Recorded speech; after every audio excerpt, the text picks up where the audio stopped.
আসসালামু আলাইকুম। এখন আমরা আছি ইন্ডিয়ার অন্যতম লেদারের ব্র্যান্ড সি লেদারে হচ্ছে একটা ব্যাগ কিনতে এসেছি আজকে।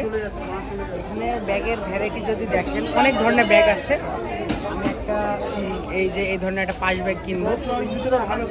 আর এটা শুধু ব্যাগের দোকান না, লেদারের জগতে যত রকমের আইটেম আছে হচ্ছে এখানে আপনারা পাবেন। জুতা স্যান্ডেল থেকে শুরু করে ছেলেদের মেয়েদের হিল স্যান্ডেল, তারপর হচ্ছে ব্যাগ, ভ্যানিটি ব্যাগ, সকল ধরনের মালামাল কিন্তু এখানে আছে। আর খুব বড় একটা শোরুম। আমি আছি হচ্ছে গ্রাউন্ড ফ্লোরে, উপরে হচ্ছে এখন 2টা ফ্লোর আছে। আমি একটু ব্যাগ চয়েস করব, ব্যাগের সেকশনে যাব। এই পাশে হচ্ছে ছোট ব্যাগ, আর সামনের দিকে আসছে হচ্ছে আপনার বড় পিট ব্যাগও দেখবো, কিন্তু নেব হচ্ছে পাশ ব্যাগ। আর এখানে হচ্ছে সব ফর্মাল শু আমার পিছনে, এই যে